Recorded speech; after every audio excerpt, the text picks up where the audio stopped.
Just curious right up front, how many of you have experimented with other Java virtual machine languages besides just Java itself? Really? So Scala, Clojure, those types of things? Okay, excellent. All right, so that's what AJUG is it's another language for the Java virtual machine.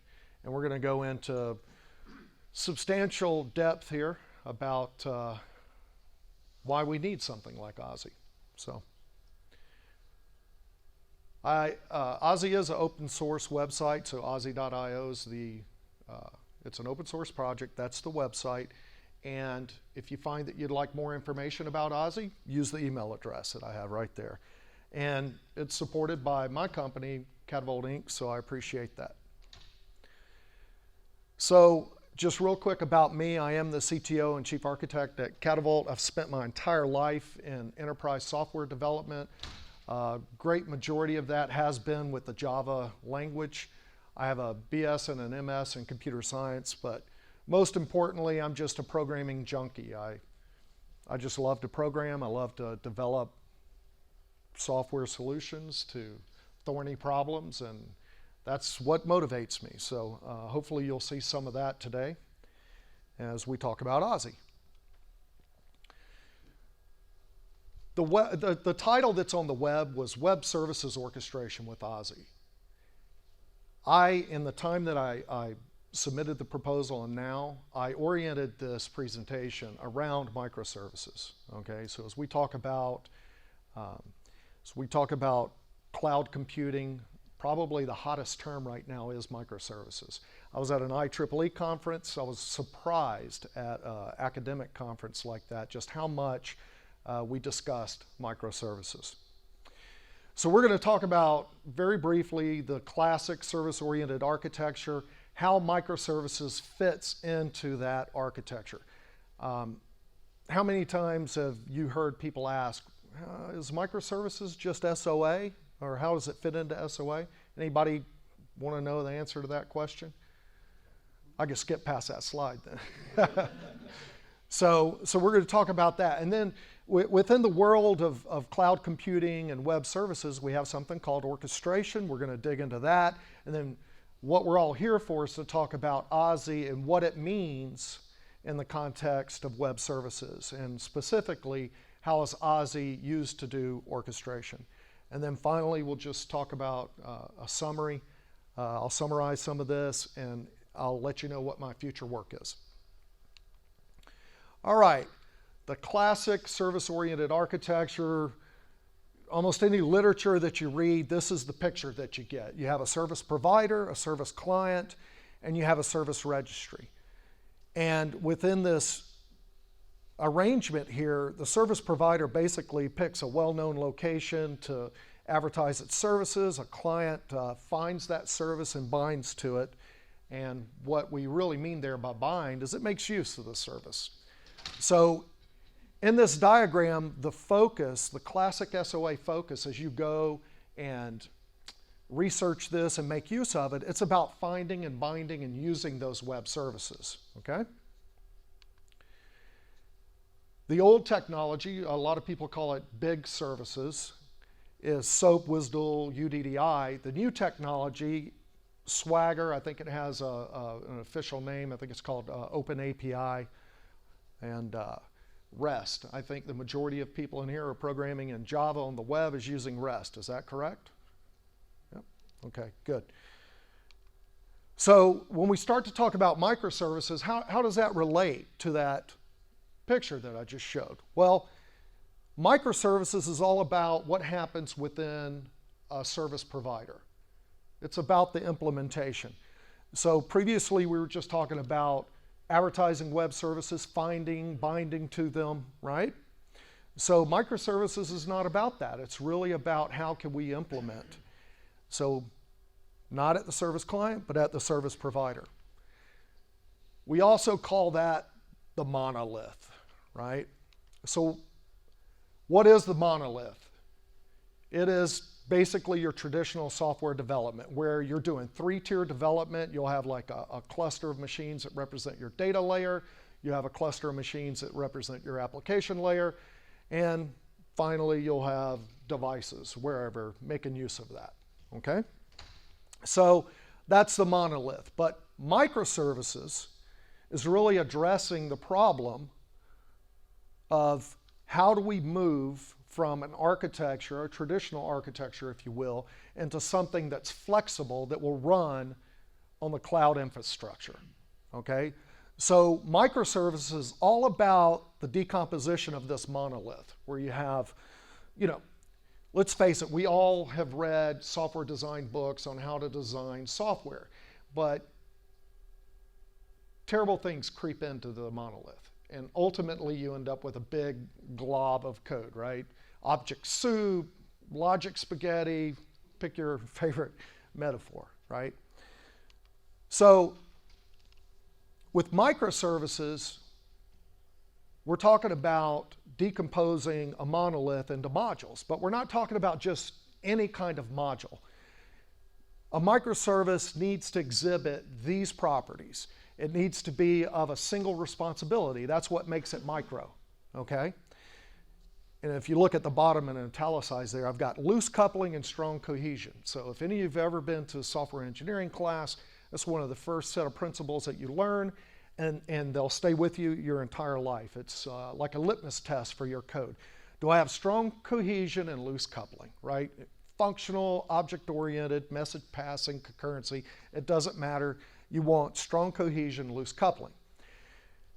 You want autonomous modules, okay? And in the world of microservices, as we talk about autonomous, what we mean are individually deployable modules that communicate with network protocols.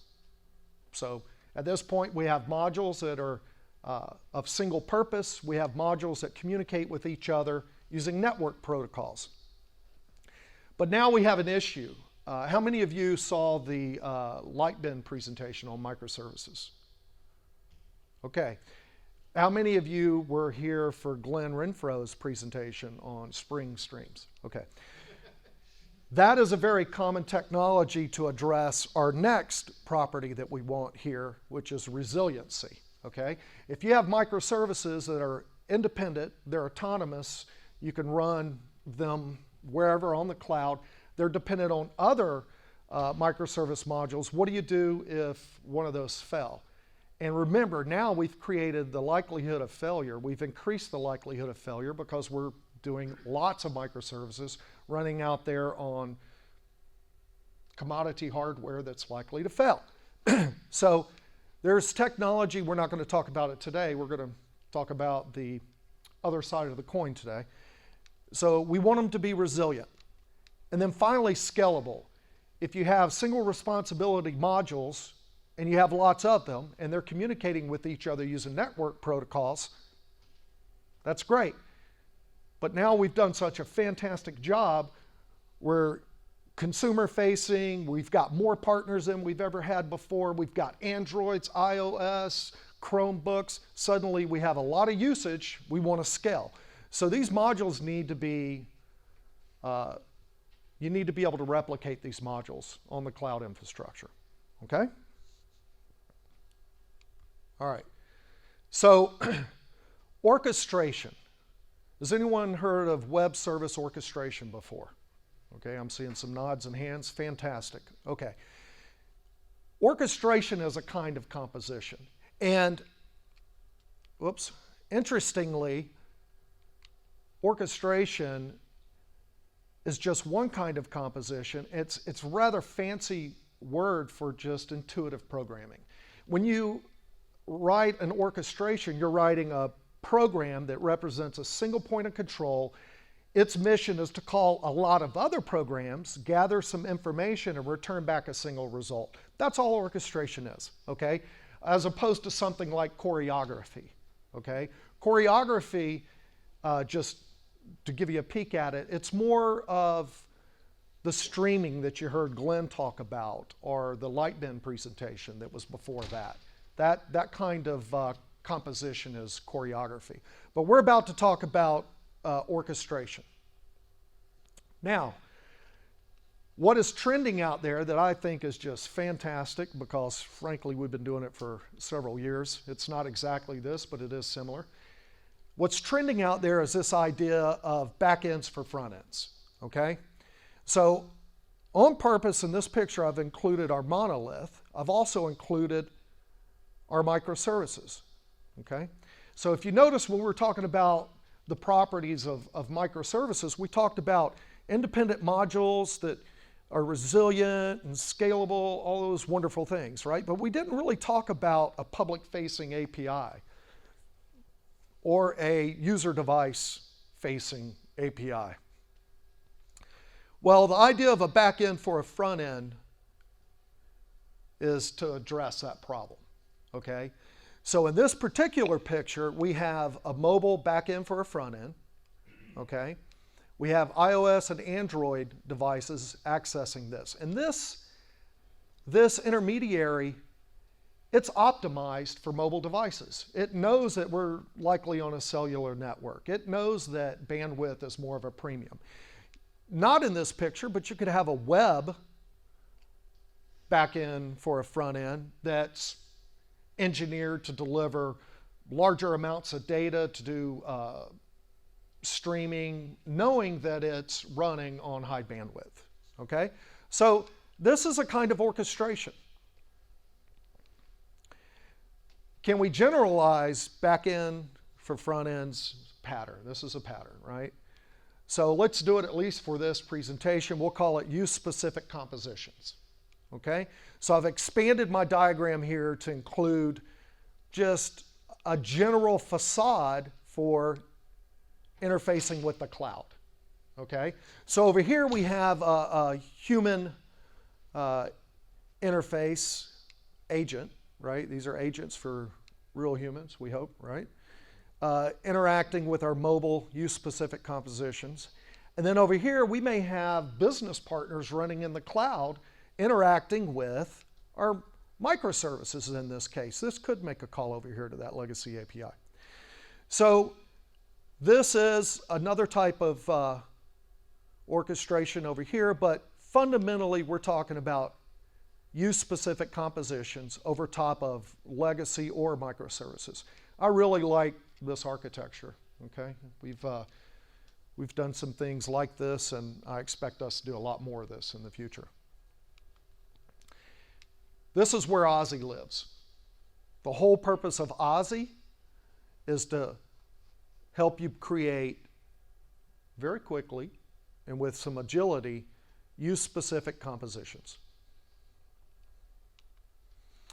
All right, so as we start to close down here just talking about service-oriented architectures and microservices, I just want to point out this observation. The service provider, which contains the monolith, that nasty little monster, the service provider, within that implementation, we're going to be concerned with decomposition. And we're doing that for a reason, right? I mean, I know you can tell I'm not a spring chicken up here.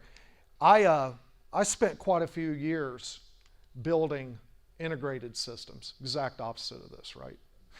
Let's do waterfall design,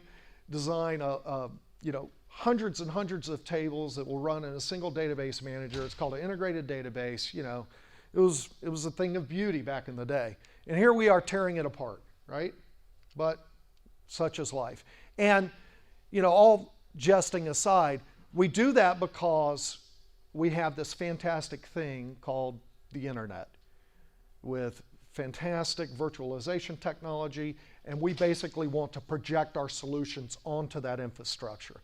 So we have a very good reason for doing it, okay? Now, orchestration, which is what we're going to talk about today, we're talking about composition, right? So if you tear it apart to where it's almost meaningless, at some point in time, you got to start putting it back together again, and you've got to have real solutions. Okay, so from this point on in this presentation, I'll use this example right here to make a number of points and to show some demonstrations. So in this example here, I have three microservices. I have a master data microservice, an ordering microservice, and a CRM microservice. And these are kind of typical for my world, where I come from. Now, it's color coordinated. The master data is this purple here, so we got customer and product coming out of the master data microservice. We have, out of the ordering microservice, we have our order with some order lines. Notice that the order line has a reference to product, and really, because we're dealing with microservices, that's just a loose value, right? That we could then turn around and query our product. If you take a look at CRM, we've got a match over here, which is our contact. We're going to track two kinds of events, emails and phone calls, okay? So that's our microservices example. Now, accessing that set of microservices with Java, oh, let me back up here real quick. Our goal here is to perform this composition, right? I took that for granted, but I'm going to point that out. We have these three different microservices, right? We talked about decomposing our monolith into microservices. Here it is. But we have a particular use-specific composition that wants to see an order that consists of the customer, the order and order lines, and the 5 most recent contact events. That's our specific use case here, okay? So in the Java example here, I've got code here. I left out the details. Doesn't matter. We're going to bind to these 3 services. We're going to use futures, right? We're going to bind to the result of those futures. Ultimately, on the inside here, we're going to build a JSON view that matches that right there, our composition, okay? That's where we're at. So that microservice, I built, that use-specific composition, I built it over those microservices. I ran it under my test harness. Here's the performance results. Now, the microservices run on different threads, but the test case is running each task as its own thread. So what I'm showing you here is a classic scaling problem in Java. I'm very aware that there are other tools out there, like if you were to build a solution with akka, for example, using actors and message passing concurrency, that you could make some performance gains. But this is a classic problem. Whether you use akka or something else, you've got to solve this problem if you're going to build scalable systems. So we have 1,000 tasks here. Our response time is 0.045 of a millisecond, so that's 45 microseconds. We're running close to 1,000 threads because we have a thread per task, 3.5 gig of memory. So this is not bad, but it's only 1,000 concurrent tasks, and our average service time is really low. So if we increase the service time, we actually run into a whole new class of problems here. So remember this, and I'll remind you of it. So here's an Aussie example. This is your first time seeing some Aussie code. We'll talk about the details later, but read it like English right now. We have 3 services. We bind to them. And then within this block of code, we're doing the exact same composition that I showed you, the exact same composition that I had in the Java code. Now, we're running 1,000 tasks. Our response time is 0.020 instead of 0.045. So we're running, our response time is half of what we had before, okay? And our throughput is better as well. So this is an improvement, okay? But again, we're only running 1,000 tasks. Where it gets real interesting is here. This is 100,000 tasks, okay? My Java example blows up at 1,500. I start running out, I've only got 5 gig of memory, and I start running out of memory, and we'll see some more details in a minute. We run into other problems. So my response time here is 2.50 as an average. Throughput, we're getting about 6,000 completions per second. And we are running in a Java virtual machine, so you can see the ups and downs of allocating memory and garbage collection kicking in. And notice that there's a slight effect from the garbage collector right there on throughput And this is a different subject that we'll avoid for right now. But it's got to do with how quick we can switch between virtual tasks, okay? So, good point number one for Ozzy. We scale really well, 100,000 tasks, okay? All right.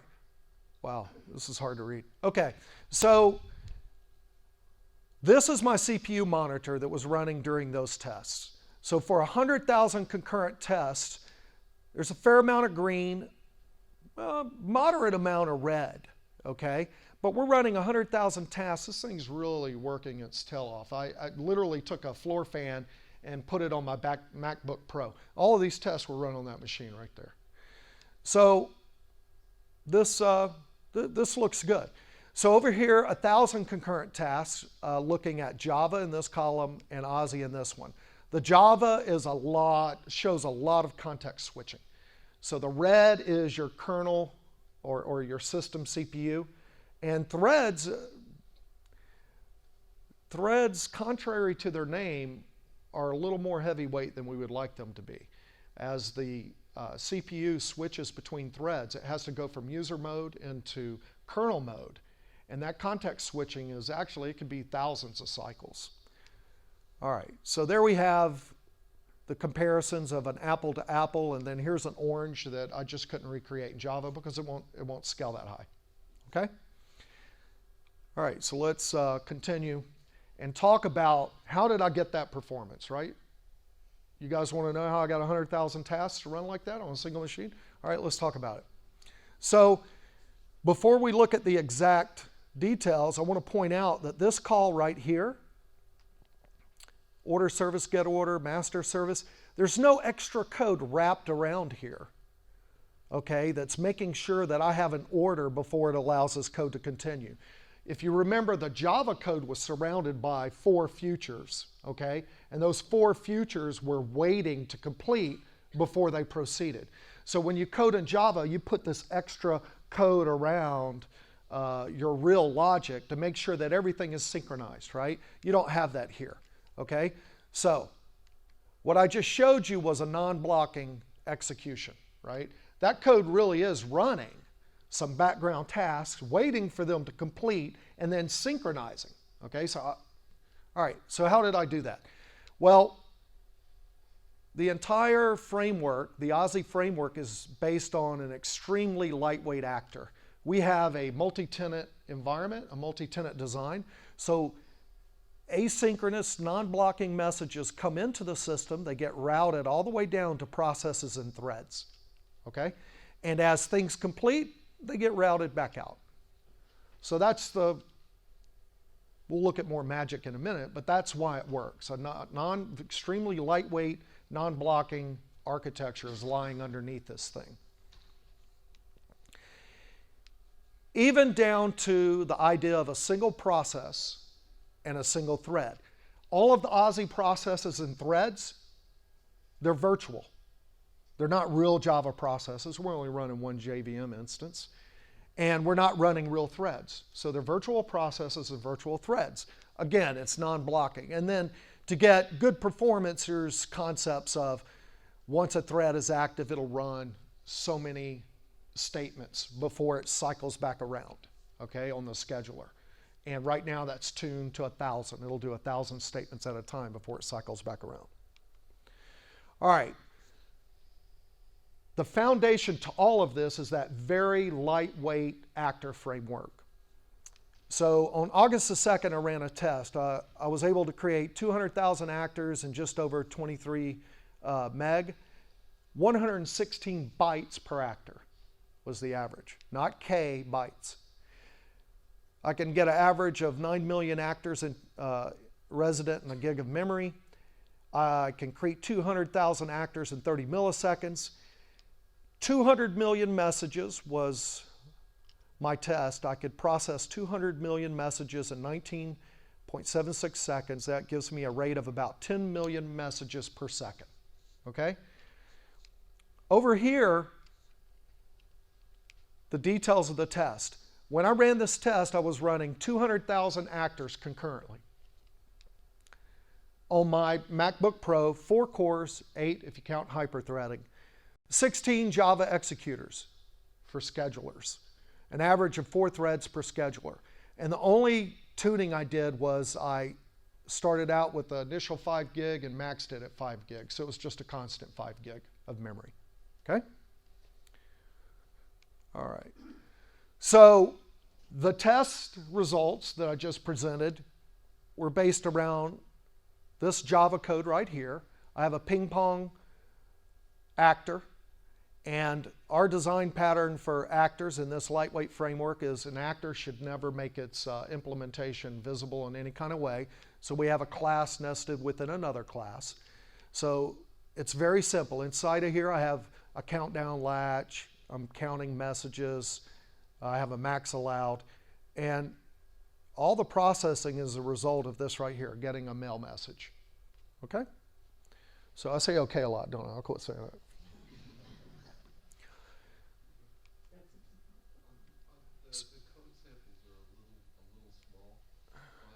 You can't read that? Yeah. Well, that didn't help much. Yeah. Yeah. Oh, I'm going to make all this available to you guys. Right now, don't trust me, but just believe me for now. And later you can look into this. Okay? So it's an open source project. I'm making the latest of this available this week. So you'll be able to go and look and see exactly how it's done. Yeah, I'm just, it would just be nice to have it a little bit larger. I think it's just kind of the gist of what's going on. Yeah, it's just easier to look at. Sure. Yeah, We've got some open seats if you want to move up. Yeah, you know what's interesting?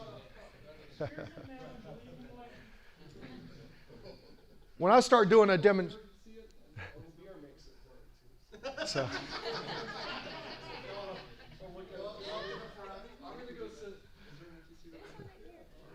Yeah, if this goes too long, I'm gonna get me one of those beers.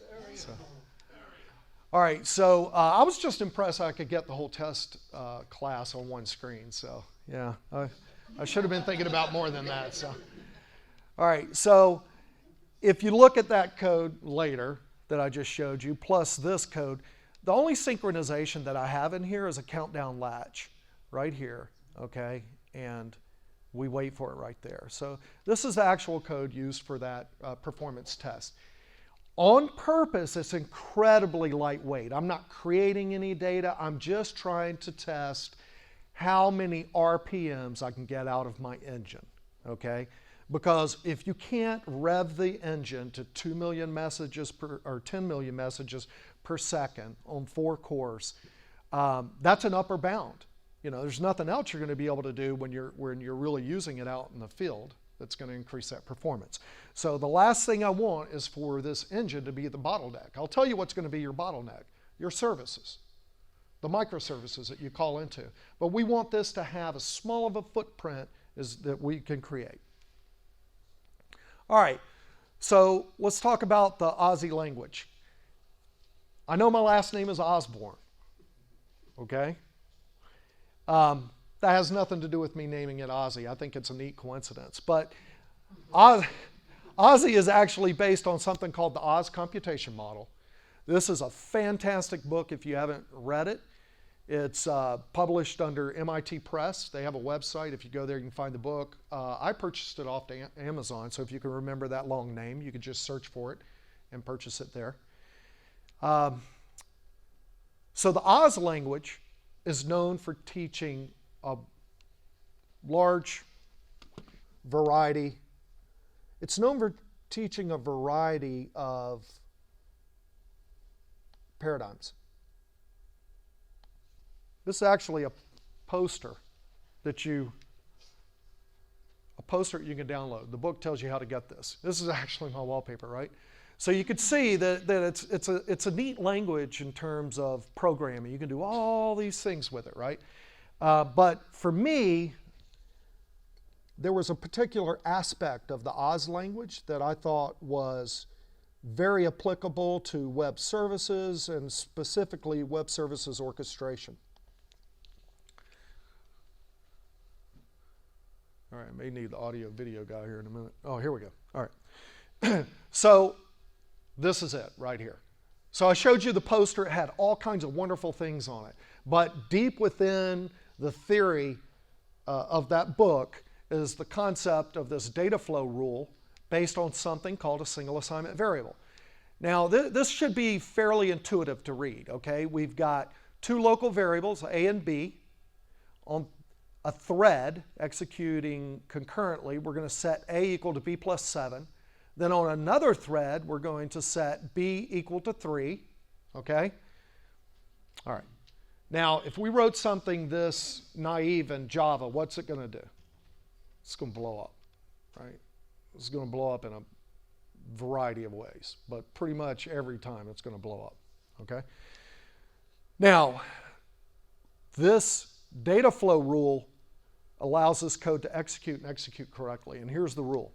Execution waits until a variable is bound. Once bound, execution continues. It's as simple as that, okay? But I can tell you, I've got a year and a half in development work, so the devil is in the details, okay? But that's what's special about this language and the Oz computation model. All right, so let's make it a little more complicated. We'll add another thread and we'll do a little piece of computation here on the outside. If you take a look at the dependencies in this code block, you'll see that A is dependent on B and C, right here, A equals B plus C. You'll see that C is dependent on B and D, right? And we're just going to set D to 5 here on a thread and B to 7 there. Now, this code block is very explicitly concurrent. Would everybody agree with that? The thread keyword, that's a concurrency statement. So we've got our main line of execution right here, but we've got 3 threads that are going to run concurrently. So the concurrency is very explicit. The synchronization is not explicit. It's implicit. All right? So that's the magic of this Oz computation model. It's the magic of this language. All right, let's watch it. Okay.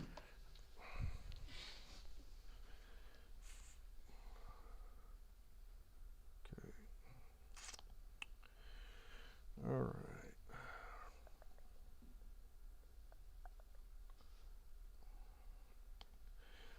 Okay, can you see that on the back row? No. Well, I made the font bigger. That's like a 16-point font. Yep, exactly right. Same code we were just looking at. So what I'm going to do here is this is Ozzy Sidekick within the open source project. There's a GUI. I use IntelliJ and also use a Sidekick, because every hero needs a sidekick, right? So we have Ozzy Sidekick. All right, so here I just went into debug mode. I'm going to start the debugger.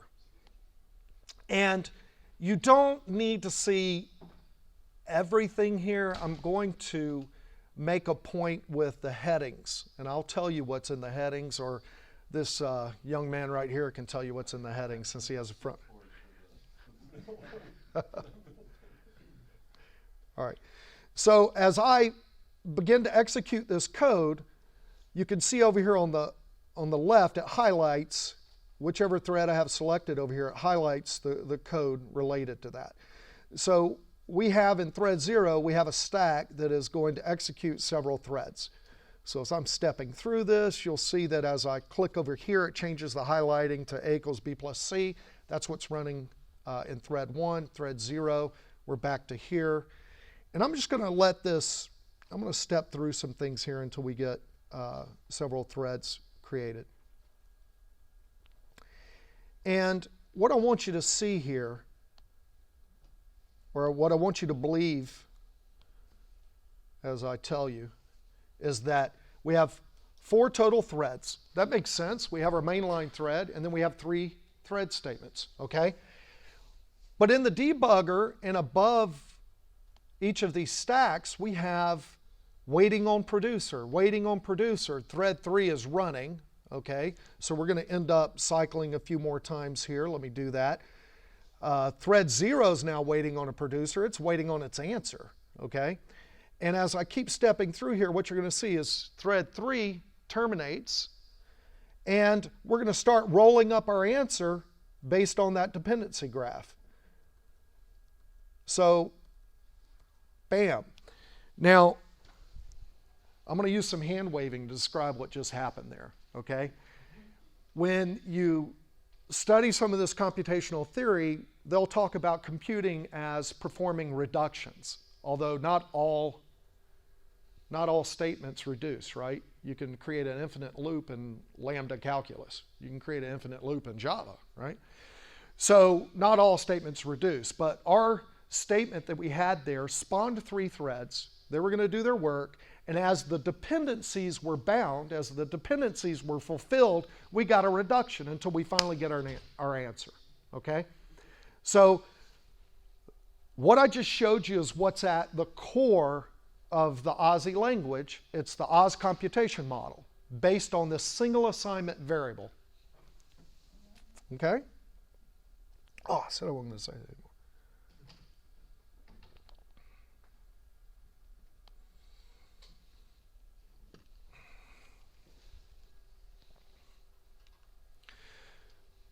All right, so I went out on the web. I have not spent much time with Go or Rust. I've spent a tremendous amount of time with Java and Scala.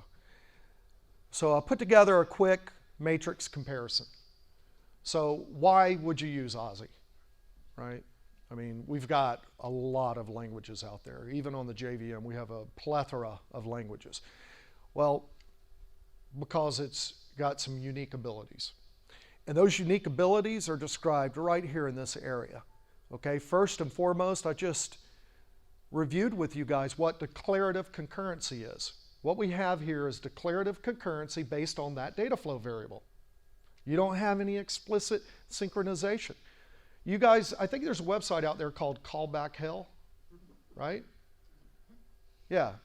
You know what Callback Hell is about? Synchronization. That's what it's about. It really gets in the way. Makes code incredibly error prone, makes it difficult to understand, expensive to maintain. Okay, declarative currency, we just talked about that. Microservices orchestration, right? We showed a picture of backends for front ends. These are orchestration environments that are going to make multiple calls to microservices. We had an example. We had our master data, we had our ordering data, we had our CRM data. That was microservices orchestration. Now, if you go to the website for OSI, you'll see that there is an orchestration paper, an academic paper that I got accepted into a research conference, and it goes into great detail of why this language is very suitable for orchestration. And one of those reasons is it handles long-running processes very well, and it has the ability to passivate and activate process state, okay? So my focus right now is on microservices.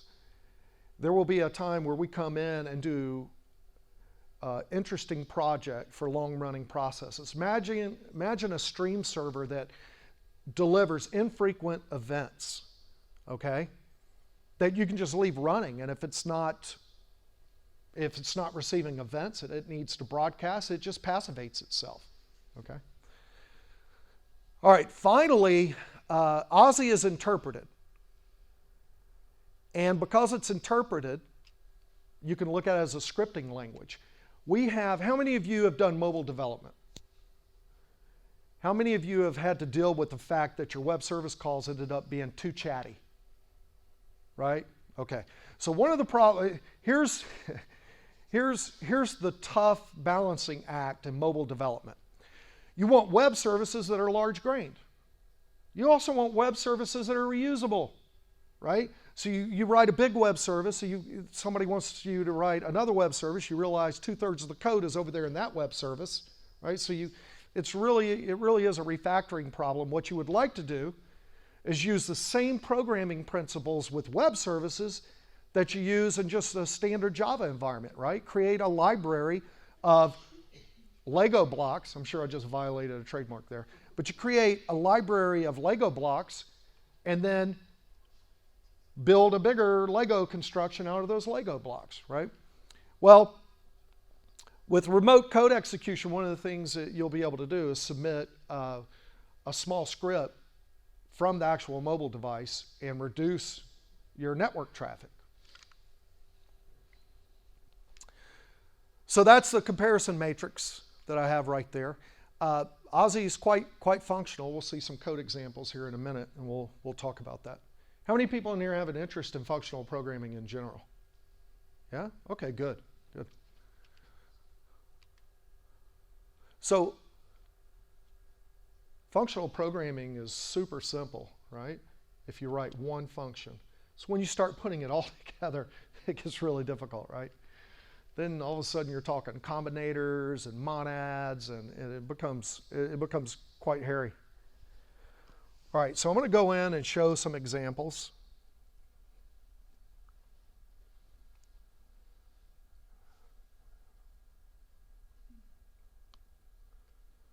How many of you are about to fall asleep right now?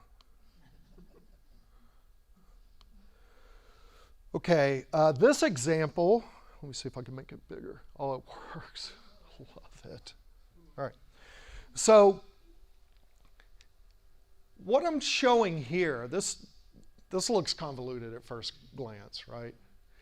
But what I'm trying to show you here, and I should have did this first.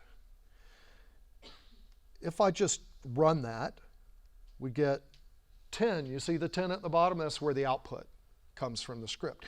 So 4 plus 3 is 7, 2 plus 1 is 3, 7. So what I'm trying to show you here is that this thread expression is a function. It's a concurrent function. Hey, I want to run 4 plus 3 concurrently, but what I want here really is a 7. So if I run that, look, we still get 10. So, that's what we learn in algebra, right? That 4 plus 3 is the exact same thing as 7. You put it in parentheses, right? 4 plus 3. It's always 7, right? So that thread statement right there is functional. Every time you run this, it's going to run the exact same way, okay? Because the declarative concurrency and the way that it's coded right now without exceptions and things like that, it's deterministic, right? It's always going to run the exact same way. And this is very algebraic. So that's one example.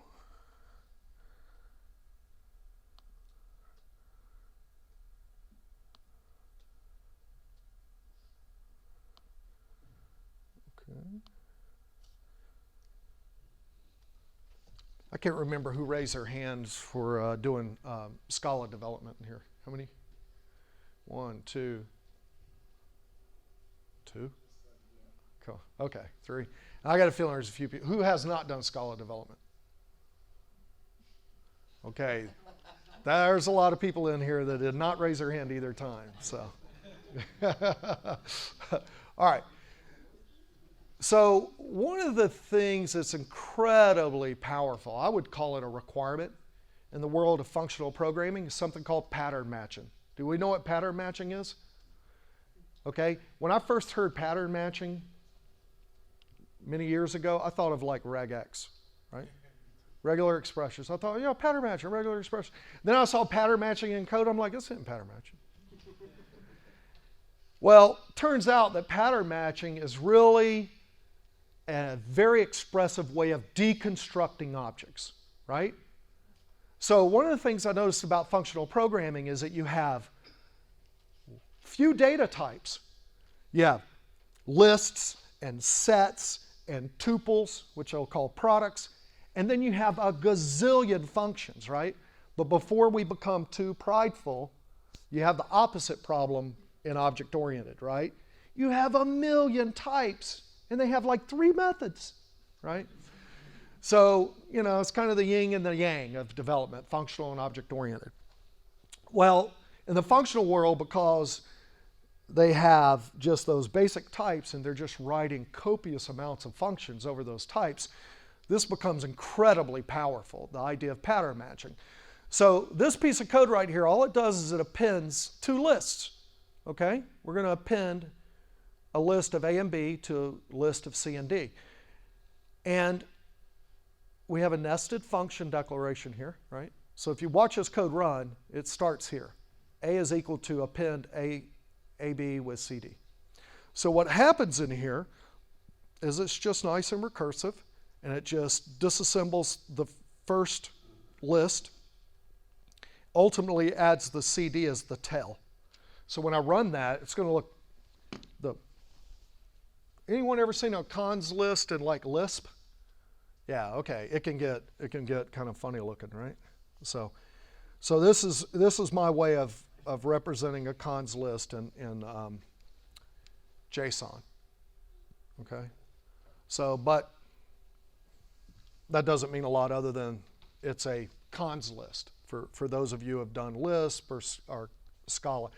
And for those of you who have just done Java programming, it's a linked list, singularly, okay? Super efficient, right? Super efficient, as long as you want to read it left to right. So you ever want to read it right to left, you got a serious problem. Okay.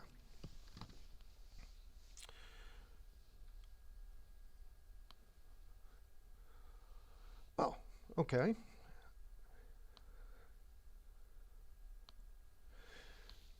I wanted to show you this example right here just to give you an idea of just how structured the Aussie language is. We've got a local declaration here. Yeah. That shows me you're paying attention. So we have a local declaration, R, ABS, square. I actually wrote my own absolute function in here. These are test cases, right? So it's good to write lots of code. So we have two functions within our local declaration block. Within this function, we've got three functions, okay? And then ultimately, the execution starts down here. R is equal to the square root of 2. So again, I like this just because I thought it was pretty. There's kind of an art to programming, right? If your code looks ugly, there's probably something wrong with it. How many of you have realized that, right? My code, if it's ugly, it's usually broke. Okay. And of course, if we run that, we get down in the bottom, based on Newton's algorithm for estimating a square root of 2, but we know that can't be accurate because square root of 2 is irrational, right? We can't represent it. Okay, so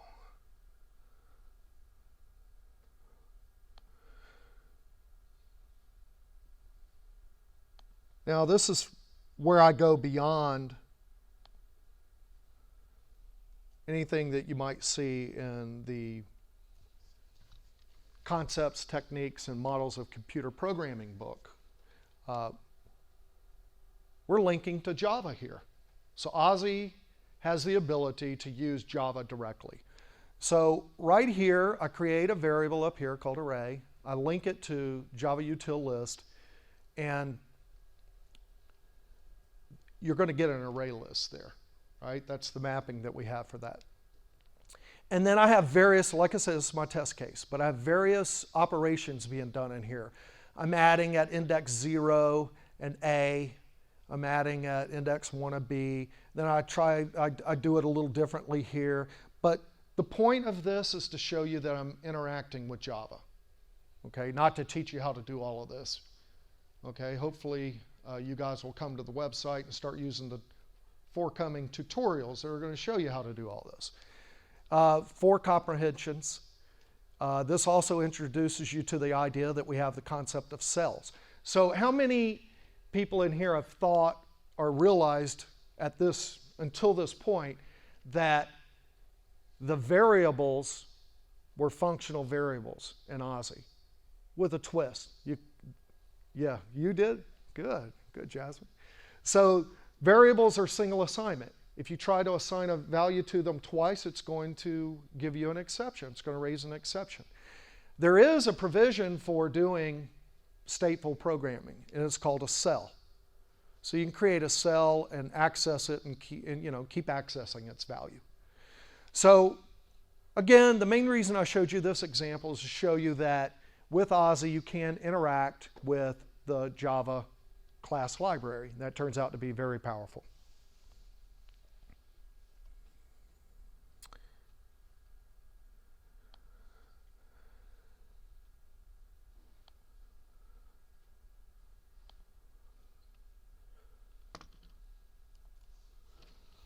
So this is the ubiquitous factorial function that everyone has to show if they show off a language, okay? That's what we all do.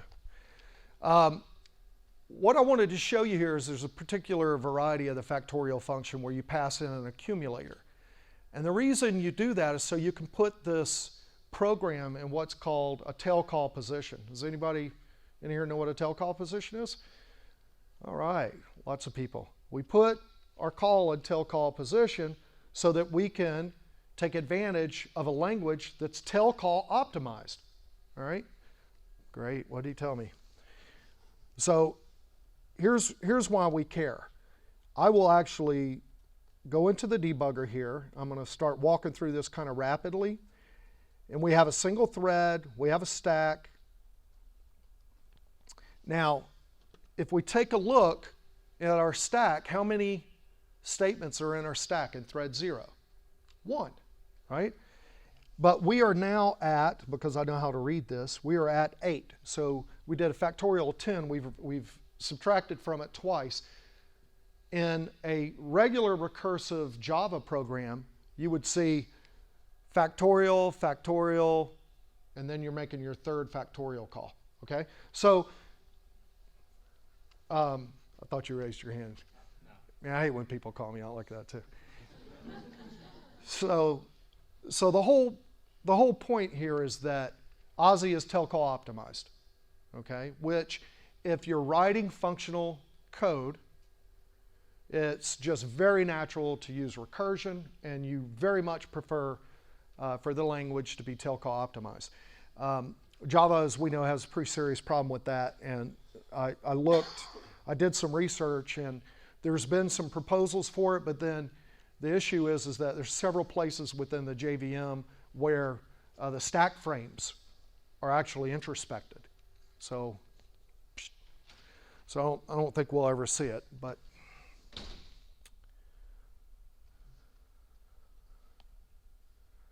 all right. How am I doing on time?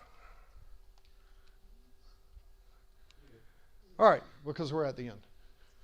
All right. So let me just summarize a little bit and talk about the future work. I can pretty much summarize with this one slide. Okay, I was thinking when I put this presentation together that by the time I got to this slide that you may have forgotten all about it. So here it is again. And OSI is an orchestration language, which just means a programming language for web services, right? We're going to call lots of web services and make it look like a single web service. So OSI belongs right here. I obviously think that there's a big future in this kind of architecture here with microservices, backends for front ends, and I believe that there's a big future in a OSI type technology that can very efficiently compose web services, scale without chewing up all your resources, okay? So there's my summary slide. Future work. So I am the CTO at Catavolt, and we run a software as a service platform. We have approximately 100 enterprises. We're approaching 3,000 mobile apps. This technology is going into a development cycle starting this month, okay? We're going to use this technology. We're going to sip our own champagne, okay? We're in talks with a few enterprises who would like to be early adopters of microservices and are interested in this kind of orchestration technology. Some of these companies are characterized by having lots of disparate backends. It's a pretty known problem that enterprises do not like to swap out enterprise technology frequently, so they tend to accumulate, right? And then within our industries, we see a lot of mergers and acquisitions. So whether they do it on their own or they inherit it, it happens, okay? So microservices, breaking up the monolith. Sometimes you might have multiple monoliths, right? So we're looking to do that there, and I am literally soliciting you guys, if you have any projects planned for 4Q16 or 1Q17, I'm eager to apply this technology. My initial work, I have a collaborator at Notre Dame. I'm in talks with Georgia Tech, 3 individuals there that are interested in this technology. So I will continue doing my research in partnership with academia. And you'll be able to watch all of this. It'll evolve in the open at ozzy.io. There's my contact information if you want to get in contact with me. There's my email, my LinkedIn profile in case you're just curious. And there you have it. Thank you.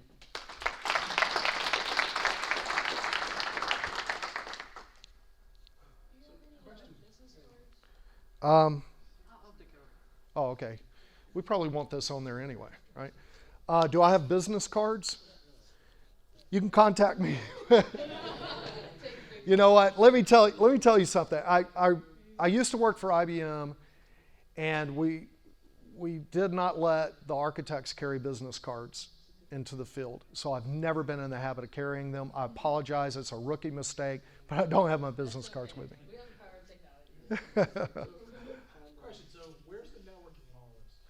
Oh, okay. So the networking in all of this is non-existent. What I was showing you was the orchestration engine. Now, maybe I could do a future talk. There is a network interface to this. It's based on Netty. You can imagine why it's based on Netty, because it's non-blocking. You can create non-blocking implementations with Netty. So I would like to follow this up with a web services workbench.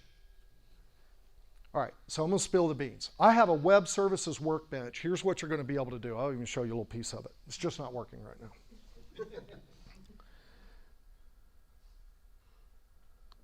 All right, here it is. All right, if you come into the Sidekick, there's actually a REST workbench. And like I said, it's broken right now because I broke it. But you're able to create Ozzy scripts and call them as a resource target. Incredibly powerful. Like the example I gave you that assembled a view of an order that really doesn't exist in any one of those services, you're able to just create that script, go over to a REST workbench, target it, and bam, there it is. For all intents and purposes, the user thinks that it came out of a single database. So does Ozzy provide a FAIN or an equivalent client to talk to all those microservices? Well, it's REST-based. Oh, you're talking about within the implementation. Okay, now you're getting into a couple of other things.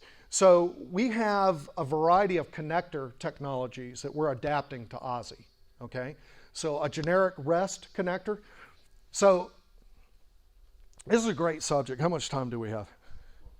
All right. So one of the issues you have with legacy systems is they're not built to scale, okay?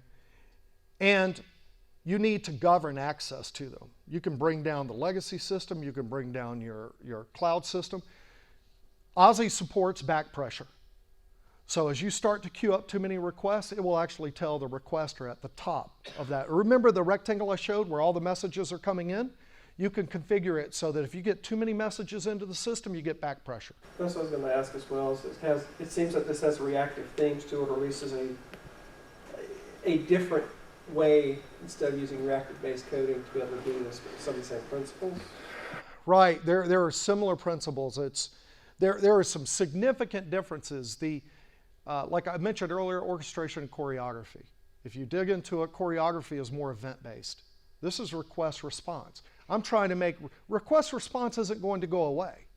Okay, event-based programming, unless you could do something that's really like a spreadsheet, which is the classic example of reactive programming, a spreadsheet, macros, you change, and numbers change all over the place. That's a reactive model, okay? So unless you have an architecture and technology that can really do it that well and that easily, and I would, request response isn't going to go away. The reason that we use reactive technologies is because we do either want event-driven interactions, or two, we want the resiliency in our microservices. We want a data feed, and we're using that data feed to do replication. So either you want event-based model or you want replication. Those are the two main reasons that I see doing the reactive. But just almost lost my train of thought. If you take a look at those microservices, one of the things that we're going to build so that we can migrate our connectors quicker is a actor harness, where we will harness each microservice with an actor, okay? And then there can be a concurrency level per microservice. Like we interact with some legacy systems that can't handle more than a few hundred simultaneous, parallel, concurrent, whatever you want to call it, requests, okay? So we will actually have governance in each of the actor harnesses so that you don't overload those legacy systems, okay? Now, I just gave away the fact that some of our microservices are just going to be cheap wrappers for legacy systems, right? That's true. It's going to be that way. If you have a microservice that truly scales well, it's been feeding off a stream, replicating the data, it's using memcached, and you can do microsecond access to memory to get your data, then you just leave it wide open, okay? What I was showing you is that Aussie scales to 100,000 concurrent tasks in the engine, right, with 100 microsecond service time. And realize there was no think time involved in that. As soon as a task completed, it started a new one immediately, right? In the real world, we have a little bit of think time, okay? So, does that help answer your question? Yeah, it does. Okay. Any other questions? Yes? Which department and who are you working with at Georgia Tech? Because I'm a student at Georgia Oh, are you? Ling Lu? Tech. Ling Lu? Yep. I have an appointment with her on Monday. And which department is she in? Well, my contact with her is through the, she's part of the International Conference on Web Services, IEEE. Okay. Okay, so that's where I met her and that's where we started talking. Okay. All right. Ling Lu? L-A-N-G-L-I-U. I know this is recorded. I hope I got that right.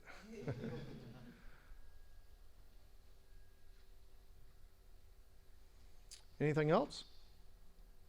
If you're doing the wrapper around like the larger legacy apps, is there going to be a concept of like a short circuit, or is that something that you would expect the developer who's writing the wrapper for that to be able to handle? Meaning, back pressure, so okay, everybody stop, but now it's like, okay,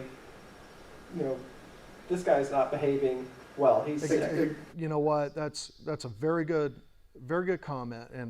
And to me, it goes all the way back to our strong cohesion and loose coupling, right?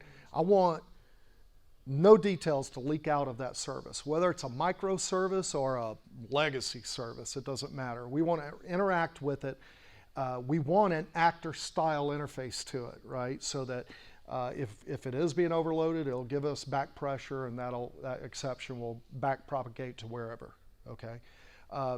Also, there's no constraints on how you implement these services because of the way we link with Java. So you could literally use ACA and their distributed actors. I'm surprised nobody asked me why I wasn't using ACA actors, okay?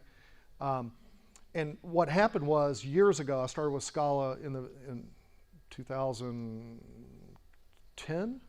It was, seemed quite new back then. And it had actors as part of the Scala language, and then that ultimately got factored out into ACA. Their actors are distributed actors, okay? And I wanted something, they're great, it's a great framework, but it's a distributed framework. This is not a distributed actor framework. This is an internal use only actor framework meant to do the kind of processing that I showed you. Any other questions? Are you going to be open source? Yes. Yes. You'll see the Aussie.io, Aussie Core on GitHub. but it's like old. It is old. That's right. I'm about to update it. So here's what open source is for us, just so everybody's clear on this. It's us developing in the open. We have quite a few enterprise customers. We develop in the open. Our current code, we escrow it so that anything ever happened. We want to be open, but we don't want to be free. We have not figured out a way to make a living by giving our stuff away. Okay, we haven't figured that out yet. So it's not free. We're going to dual license our technology. So it'll be under a strict AGPL so that you can use it for commercial evaluation and academic research. But then we'll have an enterprise license that's going to be for product usage. And of course, we're going to give you great support. Yes? Back near the end of the presentation, what were you using the square root of 2 for? Oh, so that was, I was showing examples of Aussie code, and there is an algorithm out there. It's called Newton's method for estimating a square root. And so my Aussie example was his Newton's algorithm, okay? And it was estimating the square root of 2. So.